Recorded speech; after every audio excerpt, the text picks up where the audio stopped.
we're not going to be as big a group as we were last year, or we thought we might be, although there's still lots of people probably coming. But I wonder, you might hate when people do this, but I'm a minister, I'm used to it. Would people like to come a little closer so that we and move over so that we can just feel like we're together here?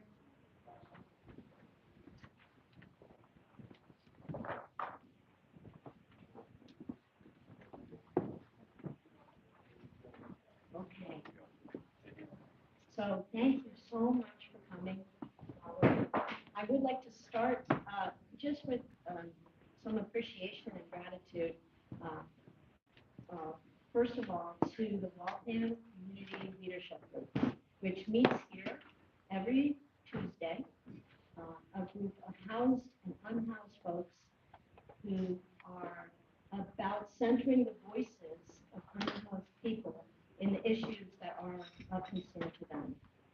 And the last housing summit was about the experience of being homeless, and this housing summit at the WCLG's initiative is about how can we build more housing. We feel like there's some new ideas around it. We just wanted to collect those ideas and bring them here. Uh, so a shout out to the Waltham Community Leadership. You can see there's a list of things that they've been doing over the last couple of years.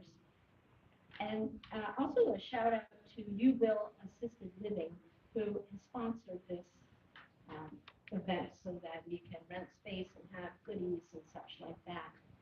So thank you again for coming, and I'm going to have Randall is going to come up and say a little bit about what we're going to do today.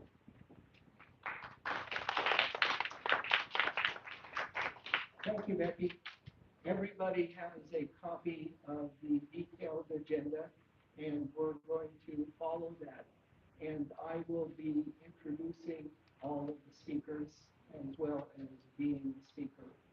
And as you will notice, we have a 20-minute break, and then we will have breakout sessions. And so when we get to that point, we'll talk about the breakout sessions. But right now, I'm very pleased to introduce Eleanor Tambourine with Chaplains on the Way.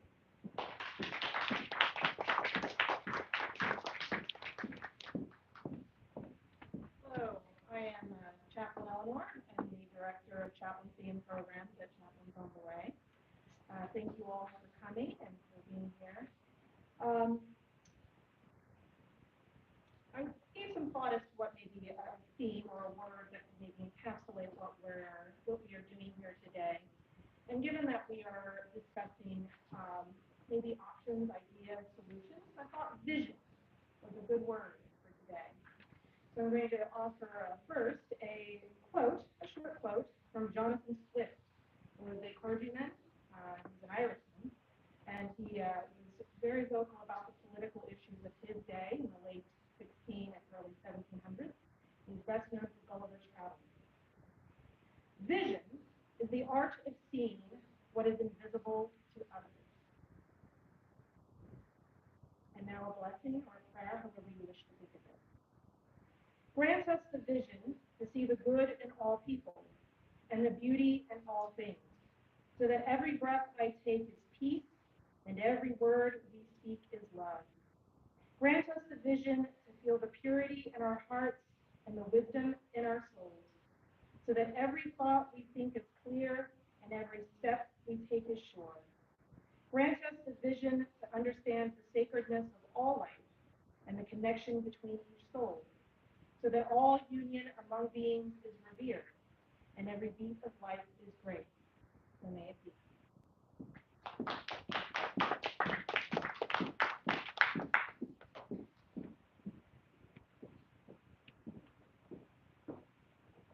Some time ago, we thought that it would be appropriate to invite Governor Maura Healey and the Lieutenant Governor. And I have had extensive conversations and email exchanges. And I'm so thrilled that Lieutenant Governor Kim Driscoll will be speaking to us. She is the foremost expert in Massachusetts on housing. And so she is going to talk about housing in Massachusetts.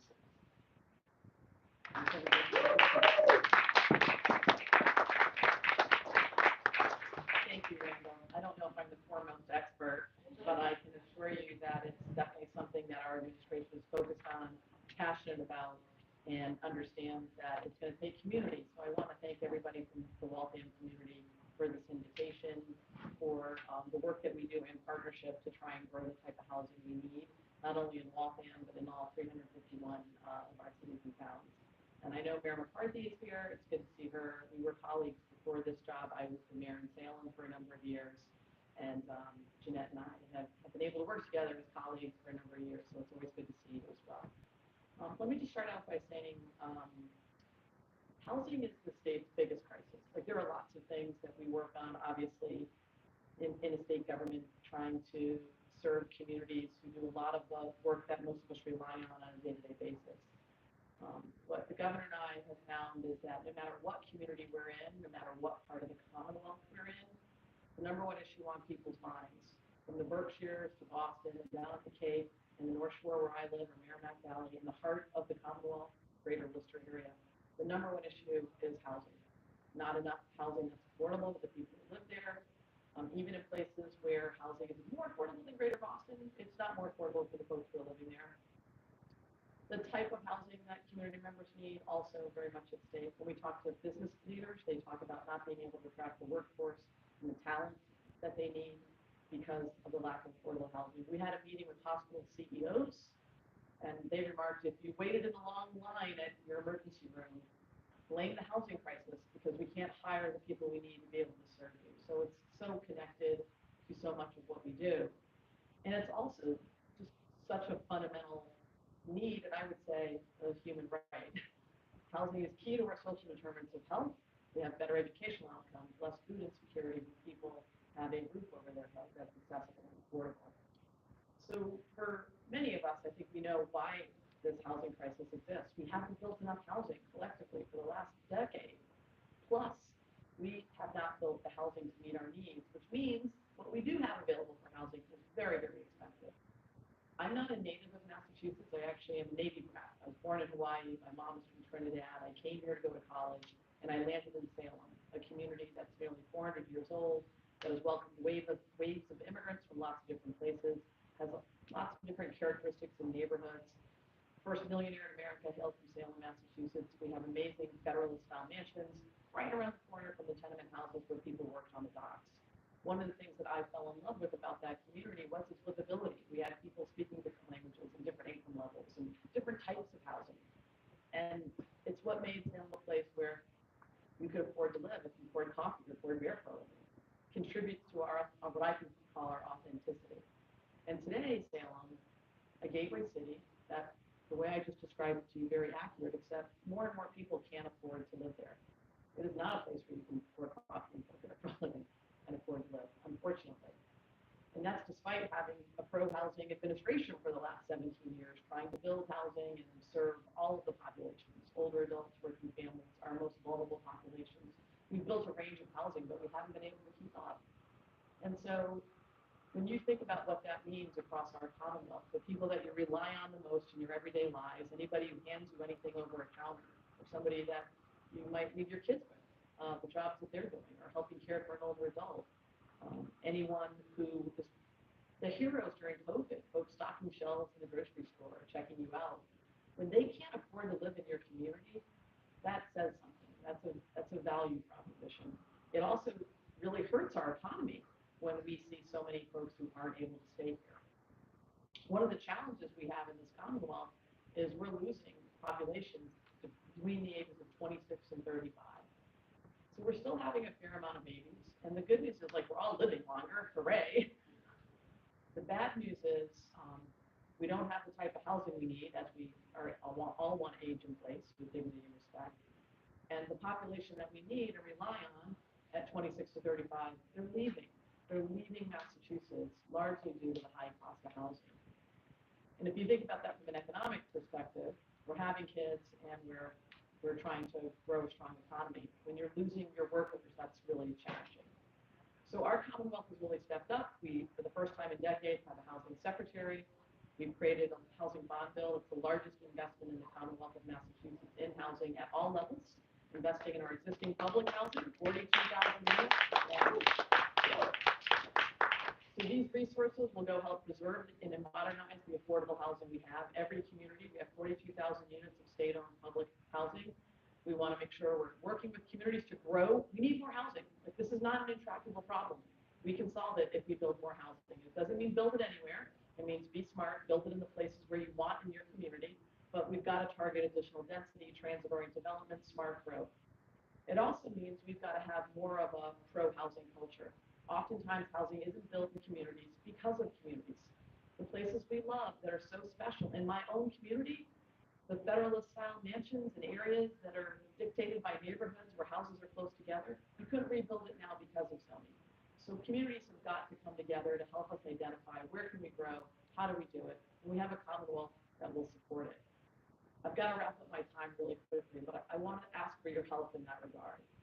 One of the biggest obstacles we have for building housing are communities who, frankly, aren't cognizant of what it means to say no. When you say no to housing, you're saying no to the very people we rely on in our daily lives. We're saying no to the young adults we may want to keep in our communities.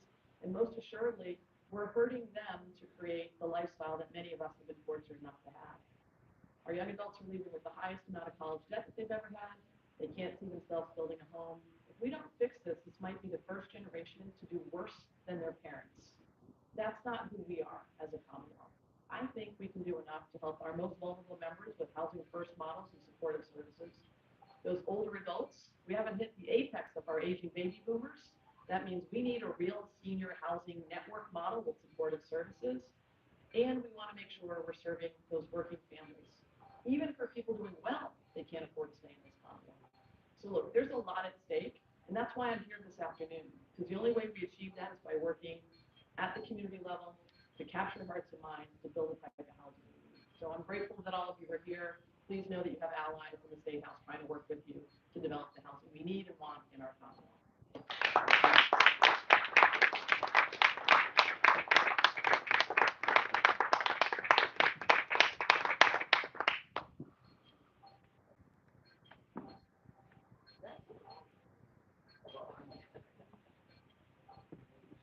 Thank you. I'm very pleased to introduce Colleen Bradley MacArthur.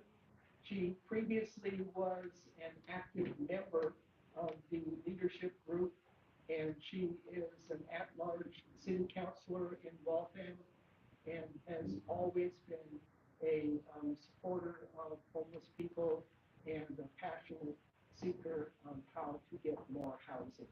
And so I'm extremely pleased to introduce Colleen.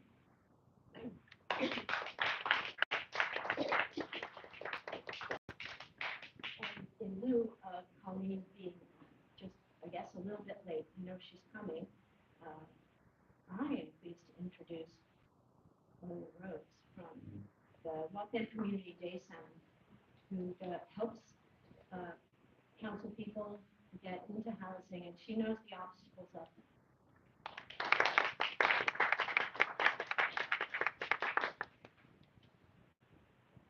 Hi, everyone. My name is Chloe Rose, and I manage the operations at the Community Day Center of Waltham. We are a homelessness charity that focuses on case management, community center, and an emergency winter warming shelter to provide people who are chronically unhoused, people who have received their first eviction notice, people who are behind on rent, and kind of anywhere in between. As someone who's never been unhoused myself, I am so humbled and grateful to speak and be invited here to speak on this topic, along with Randall and Monique and others in this room today. I've been working at CDCW since August in 2023, and since then, I've witnessed our guests and our staff work hard together to get people off the street and into housing. And I'm really proud to report that with both of those parties working really, really hard, we've managed to house 28 people in 2023. It's a statistic that we are really, really excited and proud of in our community. However, today I wanted to focus on something else because I do think that a lot of people see our housing crisis and people's journey being unhoused is ending when they obtain housing. But I've learned in my time at CDCW that obtaining housing is just the beginning. Um, of course, at CDCW, we believe in a housing first initiative, right? But in my opinion, what we don't discuss enough about in this community is helping people through the transition of going from unhoused to housed and making that sustainable. I've watched many folks at the Community Day Center of Waltham experience this transition and see a complete and total disruption of their normal routine and lives. There are suddenly new rules to learn and a whole lot of habits to unlearn. There are things like the need to make rent, the need to keep the apartment clean, and the need to not have guests over that make it really, really difficult for someone that's been on the street for years and oftentimes decades. Not only do you have to sustain an income, but also you cannot give it away to other unhoused people that are your community, right? Like you find housing, you're in housing, but your friends, your brothers and sisters are still on the street. And there's not much that you can do about it without risking your own rents. I can imagine that there's a big emotional impact, right? There's a lot of guilt as well for an unhoused person that obtains housing.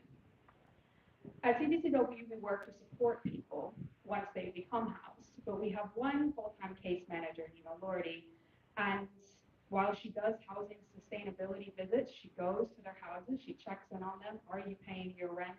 Is this clean? Are you doing okay? Are you feeling okay? That's just simply not enough. I would love to see more resources as a community put into housing sustainability.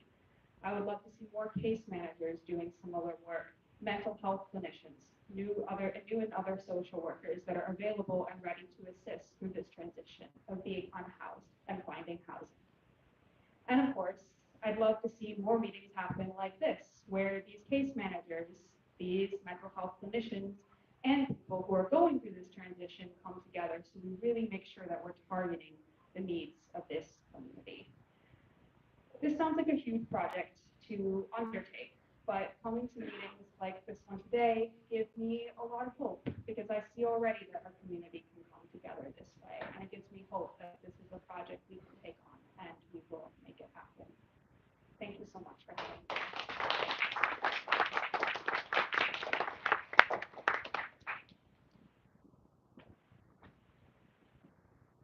Thank you, Chloe. Today, we're very pleased to hear from 4 people who spoke at the first Housing Summit. This was in March of 2023, so a little over a year ago. And we will hear from these 4 people, and they will give us an update on what their current housing status is. So I'm very pleased to introduce KJ.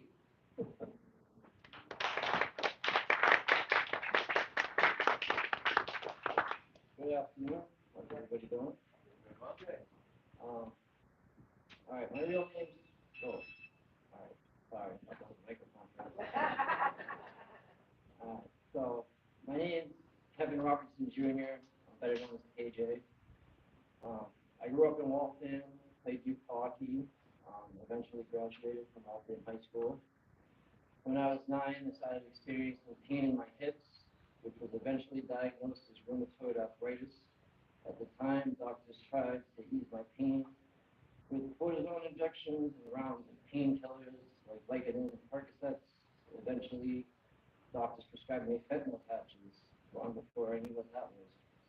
By the time I graduated high school, I was a full-blown functioning opiate addict. I was able to keep a good job as an auto mechanic. I drove a nice truck and I lived in a nice house. But eventually the addiction got the best of me and I lost everything. I was homeless for 10 years altogether, 5 in Boston, 5 in Waltham. When I was in Waltham, I mainly slept in the woods by myself. I started hanging around this community where I met the ministers and chaplains at Chaplains on the Way. I used to walk from Prospect Hill down to this church every Sunday and sit in the back pew because I was worried I stunk up forest fire. Um, Eventually, the community day center was able to connect me with nonprofit housing in Waltham about 3 years ago, which I've been able to keep with their help, a one-bedroom apartment. And I have a caseworker who swings by monthly and checks in on me. And although I'm very grateful to be housed, it is not the ideal environment.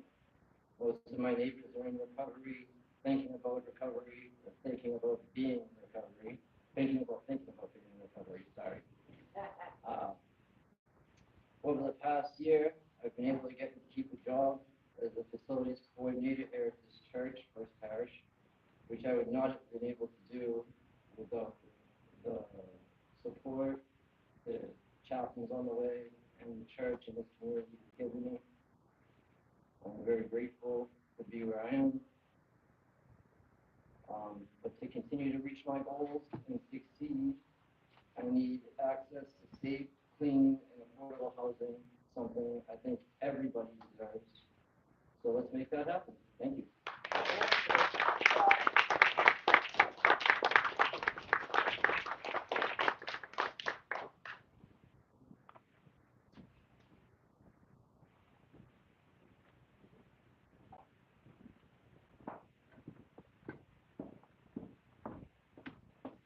Good afternoon. My name is Monique, and welcome, and much gratitude to everyone for giving up their Saturday and coming here. I am much grateful for that. I have only so much time, so I'm going to do bullet points and do it as quick as I can.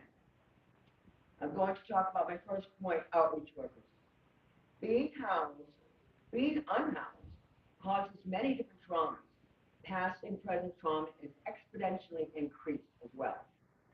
When a being is unhoused, one must adapt a certain mind perspective in order to rise up and survive and navigate the upheaval and disorientation of finding help, if not all areas of life.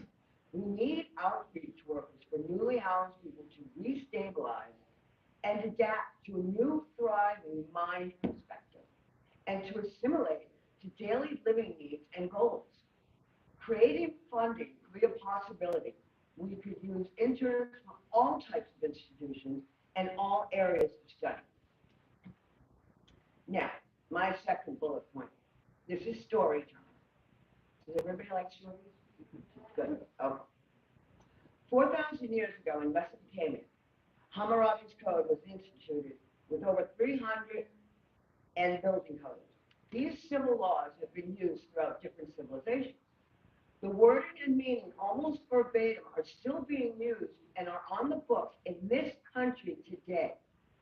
If a house falls and kills or injures the occupant, the landlord and builder should be put to death. If flood and mold affect the house, every stone must be removed, or landlord and builder would be forfeited of all their possessions. The punishment for breaking these civil codes are no longer draconian, and that's good. However, it seems they are not remedied at all. Substandard housing is not only physically and financially and mentally traumatizing, it's also harmful. It is still a lateral move from being unhoused. I and many other people have been affected. I have been in 2 floods, 1 fire, 1 infestation in 2 apartments in 2 years. Also, my basement apartment and first floor apartments were being broken into and accessed by certain people who I've had domestic violence issues with. No soundproofing is in my basement apartment that I am in right now. I am being harassed and evicted by the Tenants Association and Waltham Housing Authority. These issues can be remedied if someone would give us the civility and justice that we equally deserve. In the words of Gandhi, the true measure of any society can be found in how it treats its most vulnerable. Thank you for taking the time to listen to me speak today.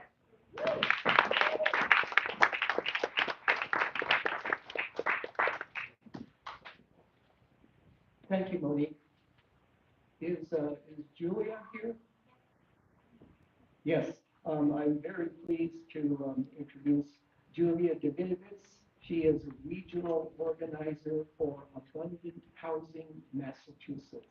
and they do a lot of exciting things to help increase housing. Julia.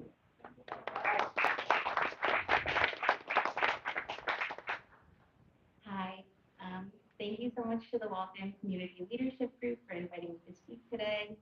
I'm very honored to be our most leading speakers, like especially with the Lieutenant Governor and with so many unhoused and formerly unhoused advocates who are most directly affected by our housing crisis. So my name is Julia Davidovitz. I'm a regional organizer at Abundant Housing Massachusetts. I grew up in Belmont. I went to college right here in Waltham at Brandeis, and currently I live in Boston where I am a renter. In fact, I'm moving out of my apartment in August that I share with my partner and a roommate, and we learned online that our landlords are listing the apartment at $600 a month higher than we are currently paying.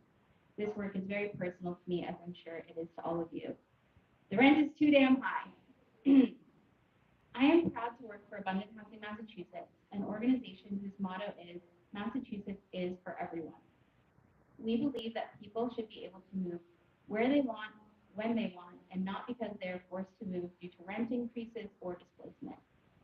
In order to achieve that goal, we know that we need robust tenant protections, investment in public and subsidized housing, and this is what we work on most, building an abundance of all types of housing, but especially multifamily housing near transit. Massachusetts currently faces a housing shortage of more than 200,000 homes. Our housing production has not kept pace with the demand. This scarcity directly drives up prices as residents at all income levels compete with each other for the limited housing that is available.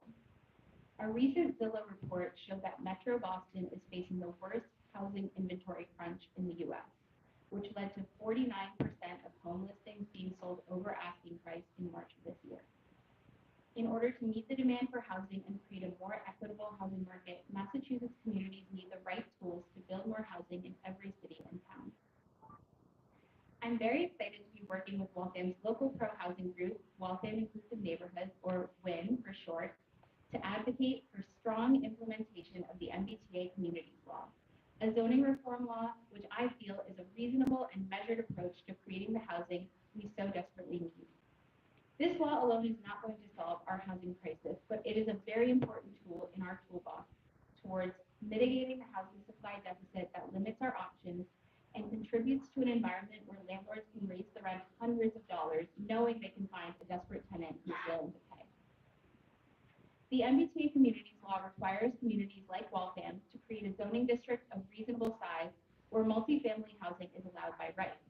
The zoning district must allow a housing density of 15 units per acre, which may sound scary to some people, but is actually just your average triple-decker neighborhood. When applicable, portions of the district must also be located within 1/2 a mile of public transportation, like a subway station or in Waltham's case, a commuter rail station, which will encourage eco-friendly practices like commuting via public transit. The kind of housing that will be created because of this zoning will be ideal for many people already living in Waltham and people who want to move to Waltham but can't due to a lack of housing choice, such as families who can't afford or don't want a single-family home, empty nesters looking to downsize, and young people who want to move back to their communities after college. I, along with many of us here, I'm sure, have heard multifamily housing described as a burden to communities, or something that brings to mind always tall towers of luxury or market rate housing. But this actually cannot be further from the truth. As we walk around our local communities, we can see multifamily housing all around us in the form of triple-deckers, townhomes, and modest apartment buildings. Multifamily housing is not a burden to communities. It actually is already part of the communities that we love, and it contributes to their vibrancy, walkability, and affordability. I highly encourage Waltham's mayor and city councilors to listen to the incredible advocates that I'm working with in Waltham Inclusive Neighborhoods and pass a strong, compliant MBTA community zoning district, because it's a very important tool in our toolbox to fight the housing crisis. Thank you so much.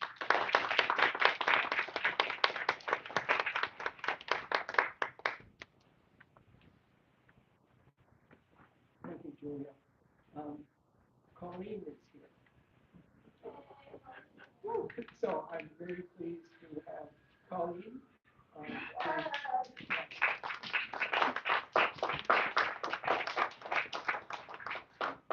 apologize for my tardiness.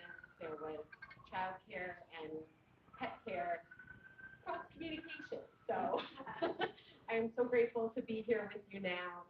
Thank you so much for inviting me to speak today. I am truly in awe of the work that this group has done in the community over the last few years that I've volunteered here. They are present in the community. They show up, whether it's cleanup or cookout, even two. They have two housing summits under their belt now. That is super impressive for anyone, let alone folks that are dealing with some challenges we can hope to never have to face. So as a legislator in this city, I am here to tell you we have been thinking small for far too long. The introduction of the MBTA Communities Act is just one of the ways that we can start to think big. It allows us to go higher and, in my mind, push public transit to do better. Municipalities, including Waltham, have been given a roadmap by the MBTA Communities Act and supporting nonprofits such as Abundant Housing and others. In doing all this research and following all the research of the volunteers from WIN, the wealth of information from the WIN group, I mean, I just hope to absorb half of it. But some of the things that I've learned are three key principles that will help us as legislators zero in on zoning laws to make meaningful change and put us on a path to create more affordable housing. The other option is we can do nothing. We can let the current zoning continue. We can have tear down and rebuild of market rate and luxury housing. We see it right on Lexington Street every day when I drive to come to downtown. Tear down a house, put up several condos that do nothing to help us in this current housing crisis. So those three things: regulating residential zoning to allow for more multifamily zoning. We know this. We know this is the formula. Relaxing minimum height restrictions. We have a property just on the other side of this parking lot that the city owns. And standing in that property a few months ago with the council, there was a housing proposal put forward. In my mind, though, I was thinking we can go higher. We can build up. We don't need this whole parking lot. And we have no reason to believe that the people that would be living in this type of housing wouldn't have access to public transportation right out their front door, not to mention a parking lot just 100 yards away. 100 yards might be inaccurate. I did measure it on my phone. I don't have the exact number. But we don't need that much parking. I know for a fact that St. Mary's, the housing over there, we budgeted only 0.8 cars, like about half a car per resident. So when we're building these types of structures, we need to be thinking about that. And we also need to relax the density restrictions on residential construction. And a secret fourth thing is eliminating parking minimums. Study after study points to these reforms. Relaxing the housing density restrictions will lead to meaningful increases in the supply of multifamily housing and the reduction in rent. Density is not a problem in Waltham when market rate housing is built by right. As I mentioned, that Lexington Street, one house, one single family house taken down, several condos put up, luxury condos that we don't need more of, or bigger houses, bigger single family homes that we don't need right now. So when the problem is when it's labeled affordable housing. When it is labeled, what are some other terms and stigmas, right? So when it's labeled as that, suddenly it's a problem. Suddenly there's going to be traffic everywhere, and all those excuses, what I like to call the pearl clutching of, how are we going to, deal with the schools, deal with the traffic. And I always like to think of these as considerations. They're not deal breakers. I'm not saying we need to be ignorant to the fact that this will increase cars on the road. However, it's not a deal breaker, and it shouldn't be a deal breaker. In closing, I live in a single-family home in one of the more, if not most dense portions of the north side of Waltham, and I counted 6 apartment buildings just up the street from me. My life and the neighbors' lives that I've spoken to haven't been impacted by this, shockingly. I actually didn't know there were 6 until I stood in the intersection and counted them. And these are, 40, 50 unit buildings. I see people walking to transit. They walk right by my house to the bus. Why isn't there a bus running by the 6 apartment buildings? These are questions I ask myself.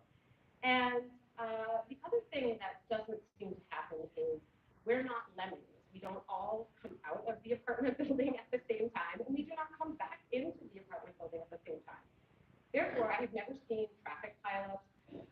I know they had to add a classroom at MacArthur School when my son was coming in for kindergarten. Did that break anything? No. We made the adjustments, we adapted. In closing, I just want to say that I know change is hard, and we have been in this single-family zoning, this neighborhood mindset for so long, but it's really time. If there's any time, now is the time to break away from that thinking, to break out of that pattern of thinking, open our minds up to the possibility of a property like 101 School Street being a taller building with less parking. It's going to be okay. Thank you again for inviting me to this, and I look to you, the organizers of this, as my guide as to what to do with this housing crisis. I want to listen to the people who are impacted, and I really appreciate you putting this forum together. I'm so excited to see so many city and state leaders here today. Thank you.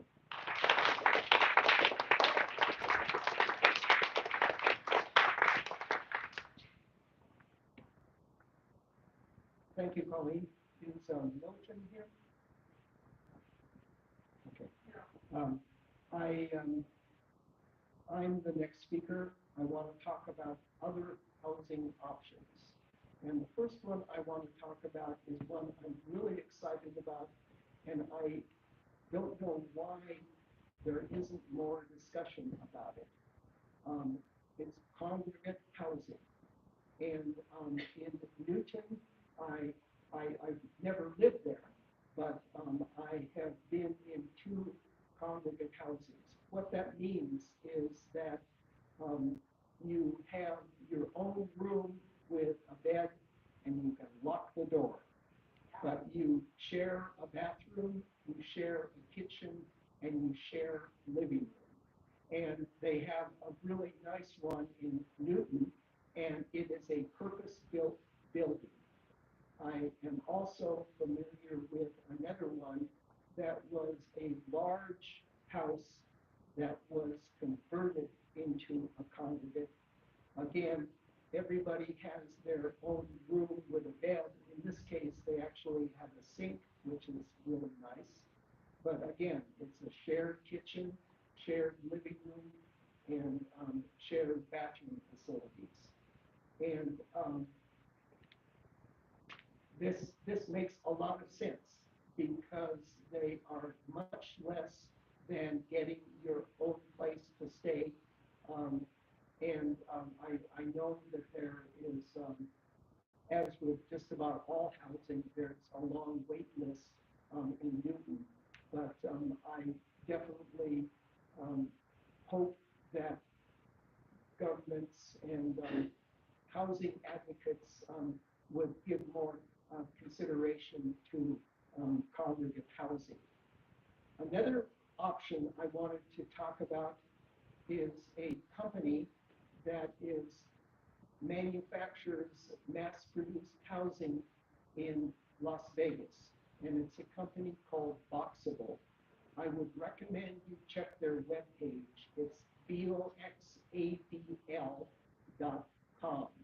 There's no E on that, but Um, they have a really terrific web page, and when you go there, you will immediately see a house that is put together in about 45 minutes. And then what you have to do is obviously get electricity and water, but it's a viable house. It's an exciting company. They just opened their third manufacturing plant, and the CEO and founder um, said that he wants to make it like the old mass assembly of Ford Motor Company, where they built a new car every minute. And he would like to build a new house every minute.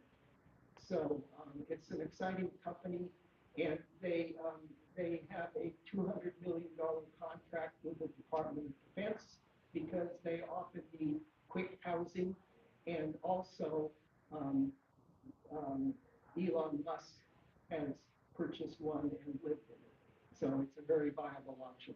I wanted to quickly talk about tiny homes. What does that mean? If you look on tiny homes on the internet, there are a lot of options. But I wanted to highlight Denver, which has been very, very innovative. And I wanted to read a couple things from the Denver newspaper. It's uh, it's the first confirmed landing place for one of Mayor Mike Johnston's promised micro communities. The communities pitched as collections of tiny homes or prefabricated pallet shelters with on-site staffing, mental health, addiction treatment, and other services are designed to provide transitional housing and safer alternatives for people now living in encampments on city sidewalks or other rights of way. He's planning to build 1,000 homes, new homes, in 1 year, and there is a web page that is basically giving the status of that. Um, one last one I'll just mention really quickly is I know it's probably not viable for anybody here, but there have been people who have converted these storage containers that are used in transoceanic shipping companies, the huge metal box, and you can get those for relatively cheap. And there've been some really brilliant designs, viable houses. So there's a number of other housing options that I just wanted to mention.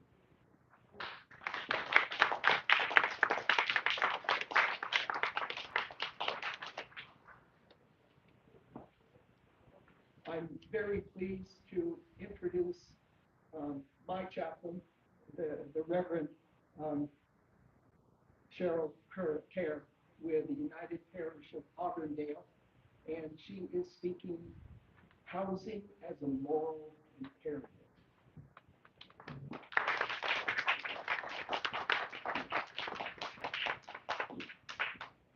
Thank you, Randall, and thank you to all of you for taking time to be here today. I'm going to start with a reading from the Gospel of John, chapter 14. It says, "Do not let your hearts be troubled. Believe in God, believe also in me. In my Father's house there are many dwelling places. And if I go and prepare a place for you, I will come again and will take you to myself, so that where I am, there you may be also." But Thomas said to him, "Lord, we don't know where you're going. How can we know the way?" Good afternoon and blessings. For the very sake of our gathering and hope for the possibilities of abundant housing, that we can come together, all of us, the very powerful city leadership, state leadership, and legislators, currently unhoused folks and neighbors who believe if we work together, we can indeed create adequate and affordable housing for all. This is the first important step to achieving all of our goals. As my presentation title suggests, I am here to uncover the moral and ethical roots of our efforts towards greater affordable housing options so we understand not just what needs to be done, but also why we must answer this call to do this work. To be clear, as people of faith, this moral and faith-founded imperative that I am holding a light to today is for actually housing people. We too often stop short in our faithful efforts with charity, collecting for food pantries, clothing drives, and simple gift cards, which are absolutely right and important to do. But charity is not necessarily justice. Charity alleviates. Justice transforms.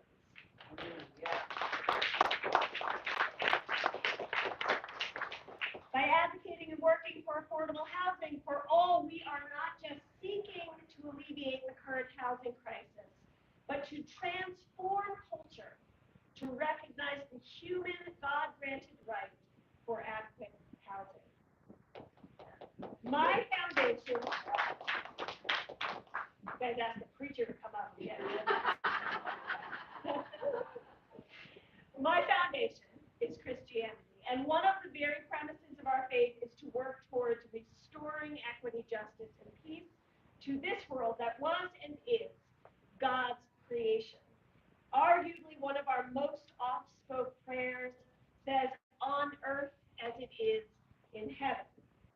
We imagine that heaven is a place of perfect justice and peace, and so our human lives carry the purpose of working towards this state of balance and blessing. The scripture I began with is Jesus talking about what this restored world might look like, and you bet the first thing he brings up is housing. In this divine home, there are many dwelling places, enough for all of God's beloved creation. Every one of us, regardless of how this world defines success, money, education, etc., every one of us gets a home. Every single beloved and blessed child of God. But this is impossible, we say. In the next couple of verses, Thomas, one of Jesus' close followers, and the one who always has the questions to keep it real, brings this up. It's too big of a job, he says. There's no way we can make this happen. What if the powerful naysayers? How can we know the way to housing for all? Isn't this all of us? We are here because we know in our hearts that this is right, but how do we make it happen? And that's where we slip. That's where we find ourselves falling into apathy and away from the imperative. Thank the divine spirit that we call God. Jesus answers Thomas's and all of our questions. The way, he says, through the chaotic and self-righteous mess of oppression, restrictive policy, tight budgets, and yes, NIMBY warriors, is threefold. First, love. We can hold everything we are and do, our policies, our efforts, our lawmaking, voting, and activism, up to the divine tool that is love for our God, our neighbor, and ourselves. Then we will be assured that we are doing what is right. Housing is love's imperative, period. Second, truth. The truth is what we know in our heart. It's what we see when we view the world through a lens of divine love. And the truth is that no one should be scrambling to find shelter on a cold New England winter night. Amen? Amen. Third, life. Our God is a God of life. We are called to live fully into the lives we have been blessed with.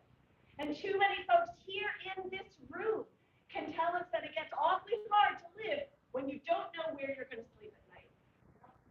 And those of us who do have a roof over our heads, well, we are called to do all that we can to be sure everyone has access to such a great blessing that housing not be privilege, but a right. So, in conclusion, totally over, I know, 30%. In conclusion, when it feels as if the mountain of housing justice and advocacy is too steep to climb, when we begin to lose hope that God's will cannot possibly be done on earth as it is in heaven, I call you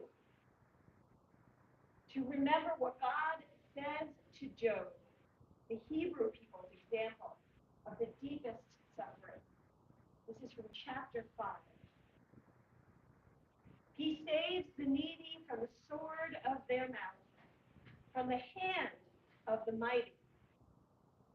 So the poor have hope, and injustice shuts its mouth. Today, by our defeatless hope, let's shut up injustice and restore the divine kingdom that calls for housing for all of God's beloved creation. Thank you.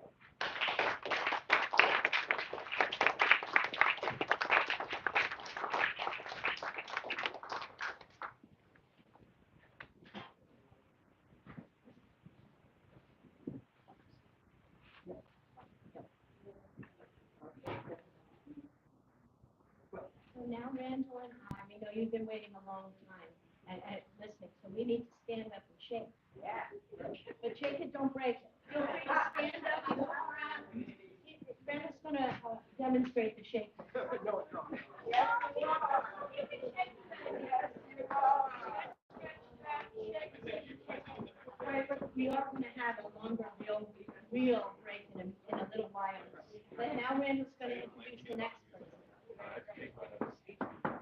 So please have a seat, everybody. And of course, feel free to get food and drinks in the back. I'm really looking forward to the next speech. It's Tom Benavides with Waltham Inclusive Neighborhoods. He has the intriguing title, Legalizing Affordable Housing in Waltham. Tom.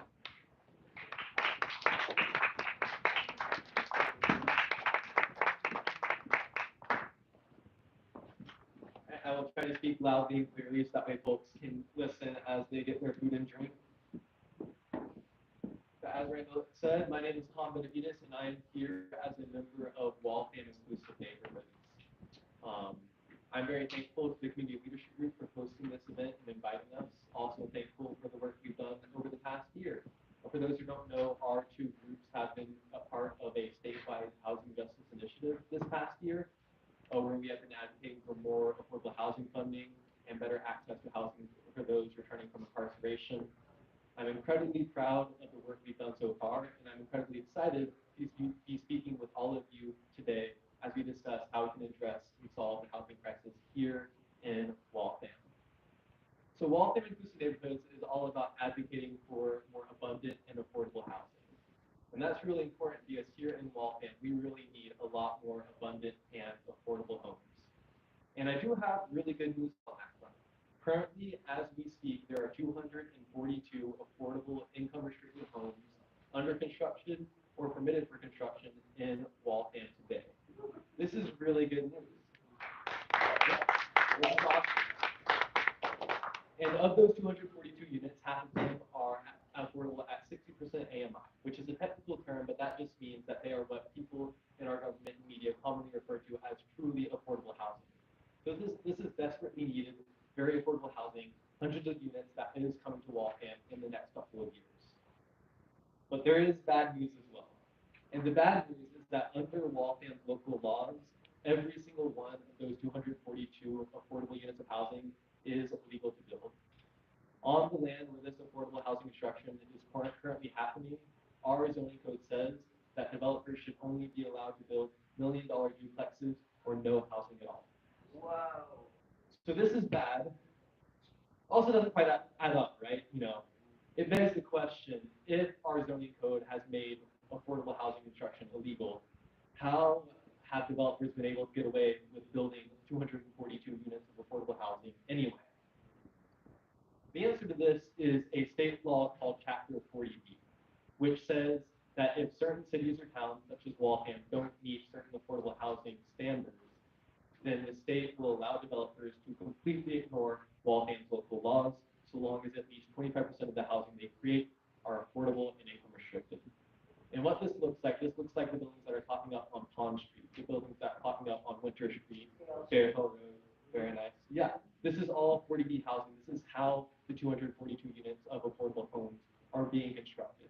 And 25% affordability is the minimum, but some buildings can go higher as well. Leland House is a really great example of 100% affordable senior housing that could only happen because Chapter 40B allows Two Life, the developer of Leland House, to ignore our local laws. And Leland House did get support from the city, of course. The city did provide some money to help with that construction, but it didn't change the fact that Leland House was still relying on the state to steamroll Waltham's local laws.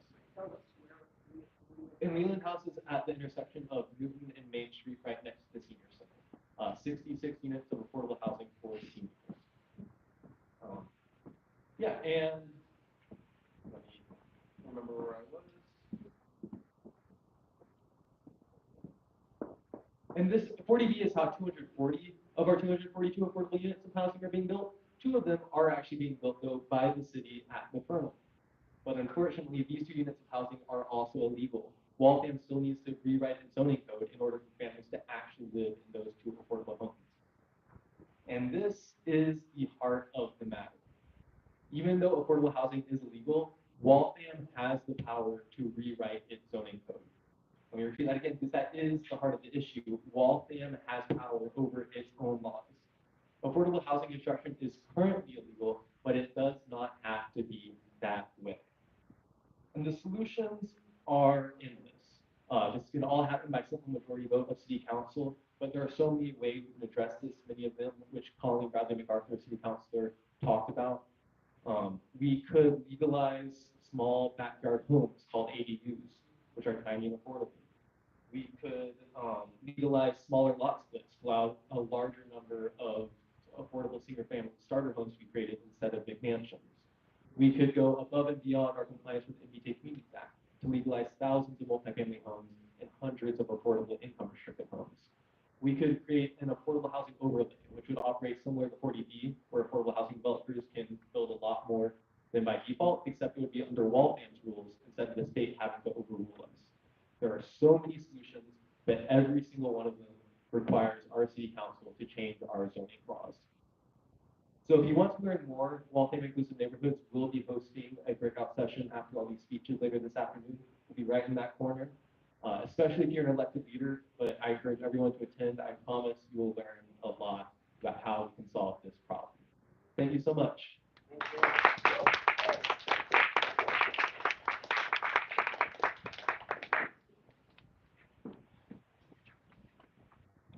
Thank you, Tom. I'm very pleased to introduce Chris Gamble, who is a longtime friend and a longtime supporter of the homeless, but he is going to be talking about tenant organizations. Chris.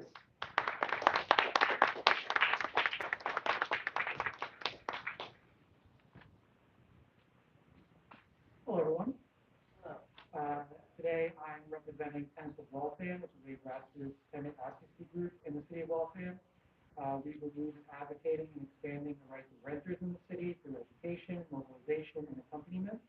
We started this project because the renting class of Waltham lacks political power. Despite Waltham being a city that holds 50% renters, we hold no seats on the city council. We see no advancements or protections from our municipal government. We have very little community among ourselves. Tenants of Waltham was born to help build up that community. We've spent almost a year helping organize a tenant union of Garden Crest here in the city. Most people know of Garden Crest and the poor conditions there. It was a once well-loved, family-owned 700-unit apartment complex, but now it's the site of the most evictions and health code violations in Waltham. People every day are telling us of the illegal and immoral acts that the California-based landlords are subjecting people to. Ovens that take years to fix, being charged rent for months that are higher than what the lease agreed to, unsafe lighting, faulty doors, and extreme exploitation of our neighbors who speak a different language other than English. Garden Crest can get away with these egregious violations because the tenants of Garden Crest are not organized. The culture of Garden Crest, the culture of the United States, has the working class believing that it is our neighbors that are a problem. They have us fighting each other when we should be fighting together. And as we tell all people at our meetings, if one of us goes to the leasing office with a problem, then it's our problem. But if 100 of us went to the leasing office with the same problem, it becomes the leasing office's problem. So we need to be building tenant units across the city, not just at Garden Crest, but in every complex, against every landlord. They're a dying thing now. Massachusetts used to have thriving tenant unions. These unions fought against health code violations and clawed back the rights of tenants.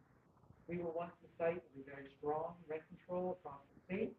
It dwindled down eventually to just Cambridge in the 90s, and after decades of organizing, the landlord class found that they could achieve the end of rent control by having the entire state of Massachusetts vote on if the city of Cambridge should be allowed to have rent control. So rent control died, but we are mobilizing for its revival along with many other groups in the state. We cannot trust that developers will build us out of the problem. We cannot trust that capitalists will provide for us the means to end our suffering. We must work together within our own communities to protect each other. So we need rent control. We need strong tenant unions. The Bristol Lodge needs a tenant union. We need a multiracial, multi-generational organizing strategy that puts marginalized people first. And we will not find that in the hands of Boston Council. So we invite you to join us at Tenants of Waltham, doing less social media posts and more boots on the ground types of outreach. We really would like to expand to doing many different things that attract anyone's skill set.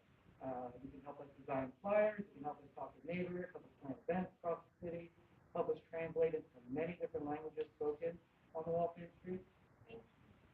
And it's, of course, not lost on me that the people creating these problems are many of us right now. From the mayor to our state leadership, they're no friends of the working class of Waltham. They could have an aggressive agenda for protection, outreach, and utilization of funds for the rental class of Waltham, but they choose not to. They spend enough money on the issue to not have riots in the streets, show up to enough of these events to stop the emails from overflowing, but they choose not to use their position to have a strong stance that they could. I would ask people to remember what happened at the last housing summit. Promises and empty platitudes that were made by people in power. And where are we now? A year and a half later. Were those promises upheld? But I know I'm optimistic. Who knows? Maybe this housing summit is what's needed to pull on the heartstrings for an aggressive renters agenda to be born. I would like to see that happen. I believe that people can change, and so I hope they do it. Thank you for the community leadership group for the time.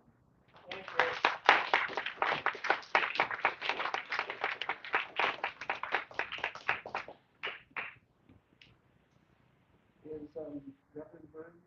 I don't believe he is here. So I am the next speaker. It's called Comprehensive Training of Homeless Shelter Social Workers. And it sounds kind of boring, but I think it's really a vital topic. And last July, Governor Maura Healey announced that they were hiring 40 full-time counselors to work in homeless shelters in Boston. Unfortunately, in about 2 to 3 weeks after that was announced, more than half of them have resigned. So the question is, what happened? Why did that happen? Well, briefly, they are not effectively trained, and the staff support organization within a homeless shelter is not in place. And so how do we address this? And I'd like to expand on this. Now, I have been working with a homeless person in Boston and Waltham, and this person has experience as a counselor as a trained psychologist. She has extensive experience dealing with alcohol and drug substance users. And this person does research 7 days a week in how to address this kind of topic. And I have discussed this issue for literally dozens of hours and how to address it. This person wishes to remain anonymous, but I want to talk about the essence of how do we deal with this issue. And I can tell you, because I was in the Bristol Lodge for a long period of time, and I know they recently have a new leader who I think is very much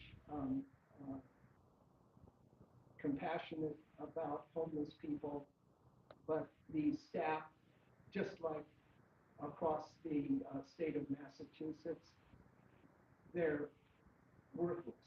They're not trained. They don't have any sense of compassion for the people that they work with. They come to work to get paid, but they are not doing an effective job. And that needs to change. They have to get adequate training, and that's what I want to talk about. What is now available online is the person that I've been working with has put together a detailed, comprehensive training program available on the internet at no charge. And so I can't remember the number of days and hours, but it's a comprehensive program, and at no charge. And it's available for anybody who has access to it, and we have not publicized it yet. And then there is also additional training for specifically dealing with alcohol and substance users, which is a very difficult challenge, and you do need to get specialized training. And that would be a minimal charge.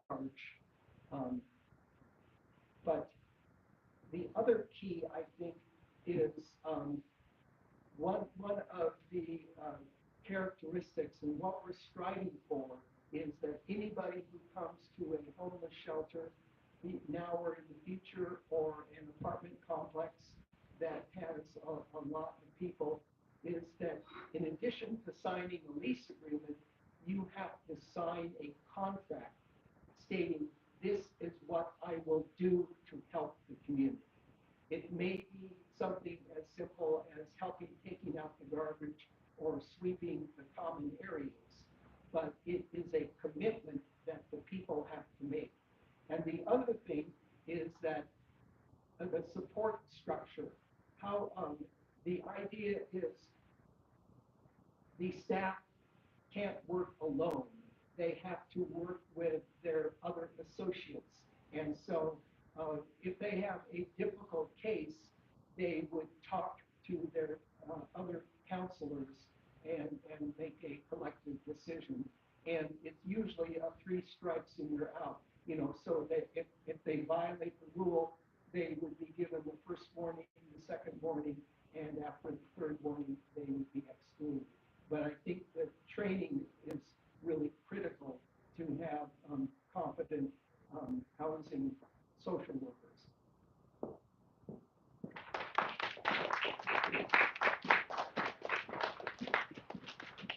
I'm very excited to introduce Mayor Jeanette McCarthy, who is going to talk about housing in Waltham.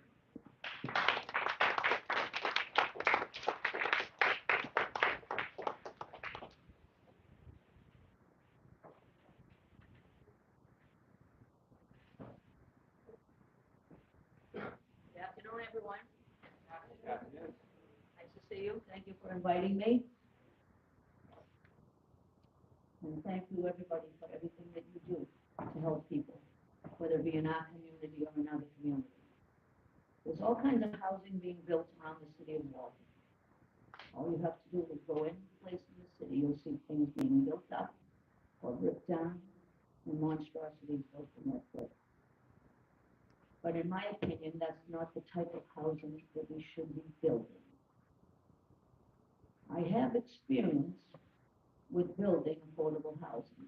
Before I was mayor, I was on the finance committee for St. Mary's, which changed that into affordable housing with the HUD model, which, as you know, the HUD comes through and they help keep the apartments affordable. So in that case, they took St. Mary's High School, the old high school, that closed in 76, I believe, 73 to 76, it was declining. And what they did is said, we're going to double the size of that. So locally, there was an individual, Stephen Coyle, who used to be head of HUD for the United States government, and then he was assistant head first.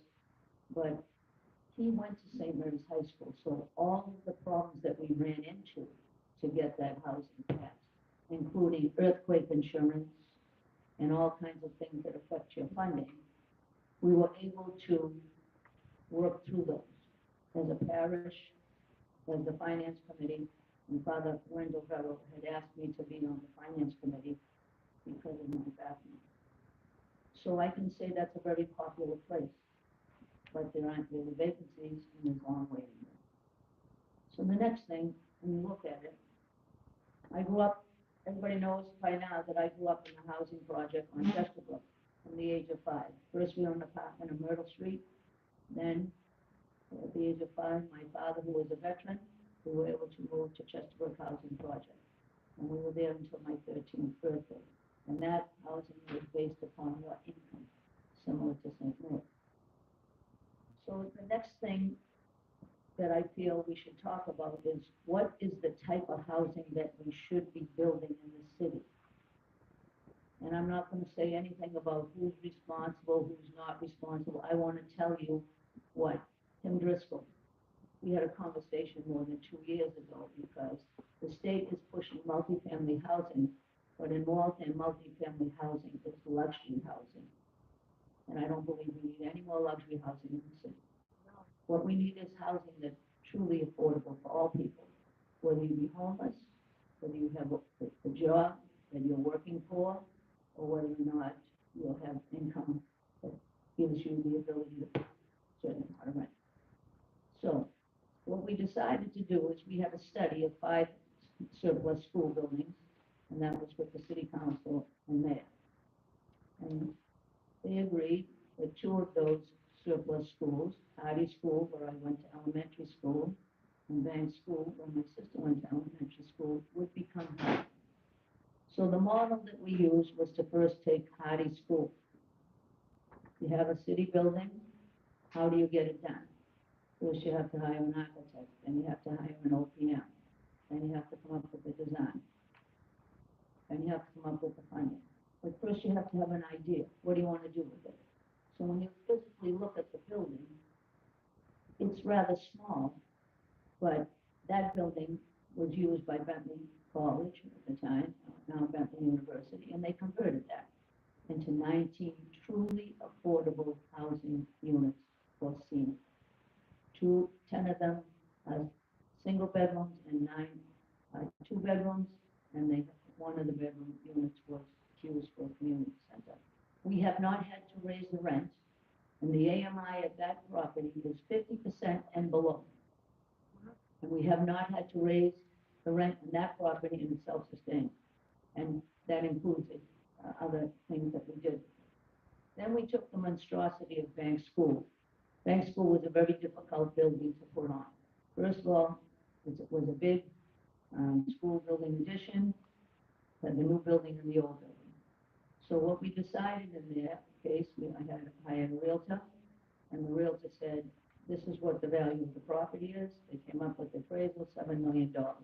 So there had been several people that wanted, I sent out several RFPs, and they never were able to go anywhere.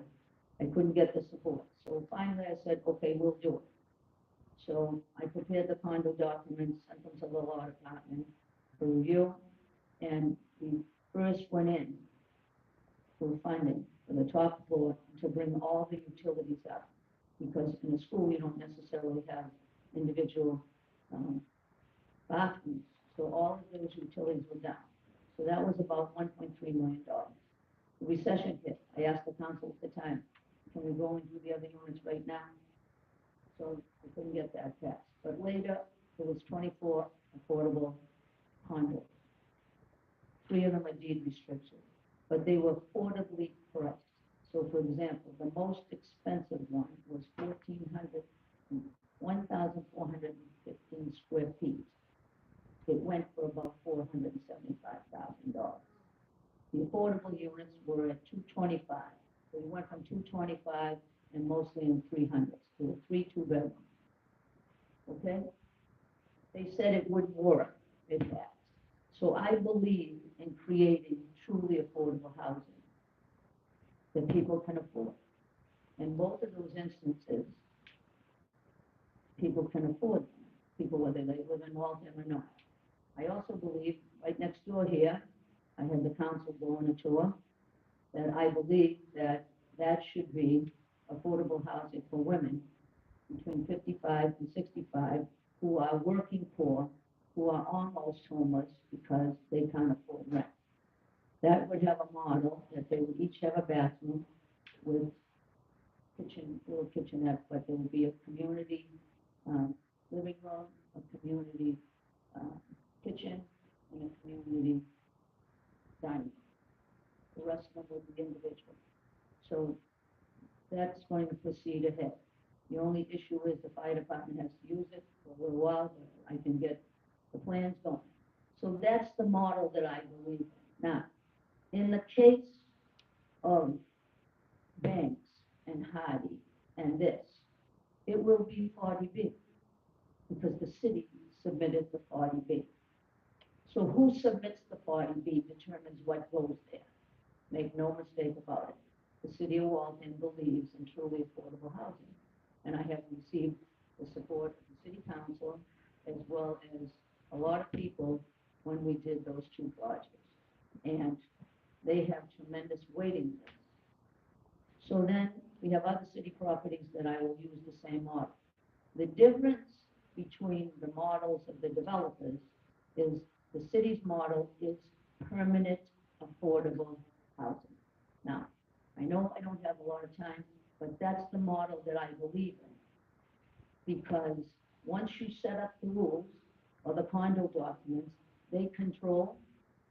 But when the city sets it up, we actually run the property. In addition to having to supervise all of the 40B units that are by outside developers, we also supervise the units and we maintain them. So we have a good maintenance director, and we also believe that there should be somebody on site also that could have offset rent that's similar to what was done to Leland Home. Now, the Leland Home is affordable. And with AMI, which is the average median income, changes, but they're all affordable.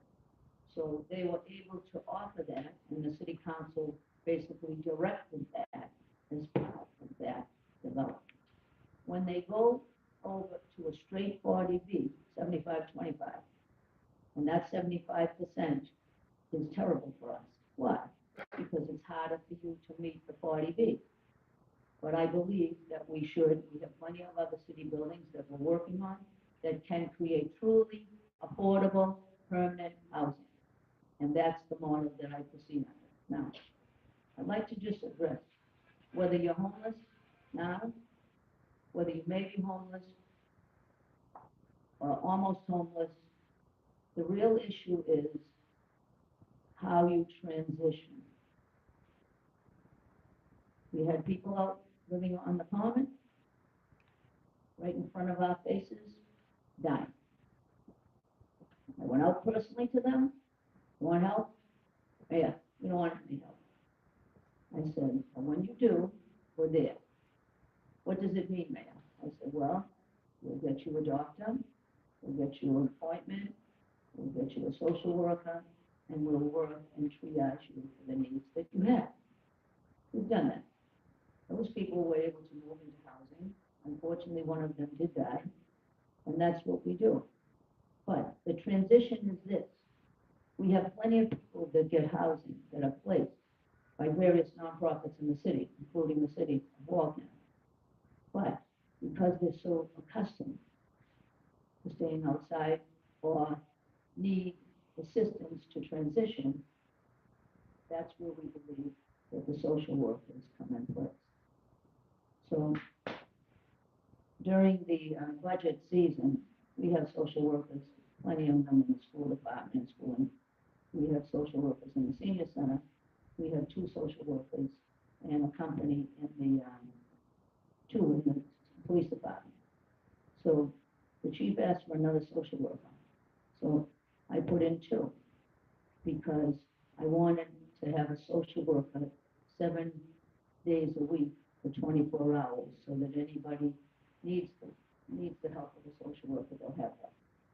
So you can have all kinds of things, but to actually create affordable housing, why can't you get developers to do it? Because they don't wish to. And the multifamily model statewide, Kim Driscoll said to me, how did you do it, Jeanette? How? I said, it was a combination of short-term notes and any affordable linkage money that we had. But bank school was all short-term notes. And that money goes back into creating more. So once a unit was sold, that goes back into making more units. And that's the model. So I want to thank you for the opportunity to speak. And I hope and pray that we all do this to get more truly affordable housing in the city of Waltham. Thank you.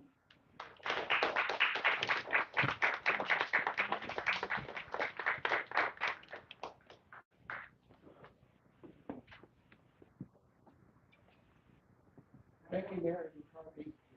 We are going to take a break for 20 minutes, but I wanted to explain about the breakout sessions. We have 2, maybe 3 breakout sessions. The one that will be located right here is the Fernald School property and repurposing buildings. And that will start in about 20 minutes. And then there are 3 sliding doors that we are going to bring down. And we're going to move some chairs into that side. And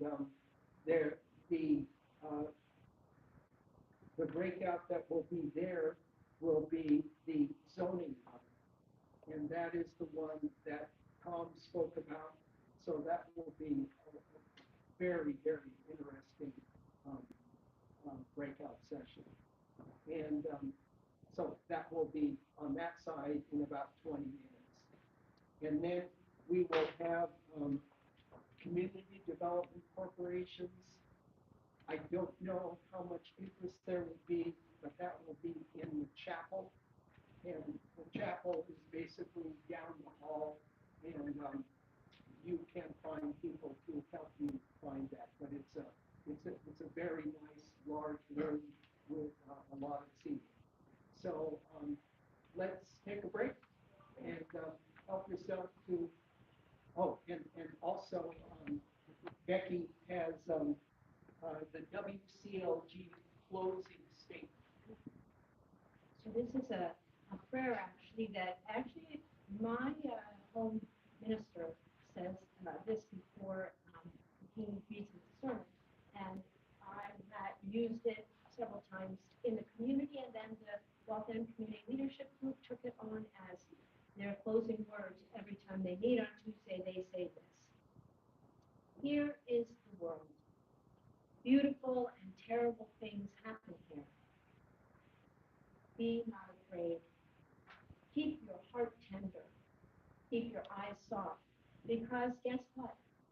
Deep down, we know there is no other answer but to love one another. We are here to bear witness to destruction, not to cause it. We gather in community to practice being the person the world is calling us to be. We cannot do everything, but we can do something, and that something ain't nothing. So forget your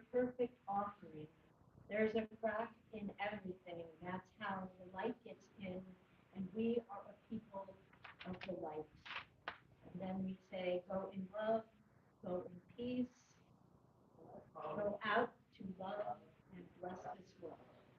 So help yourself to snacks. And I think we'll be about 15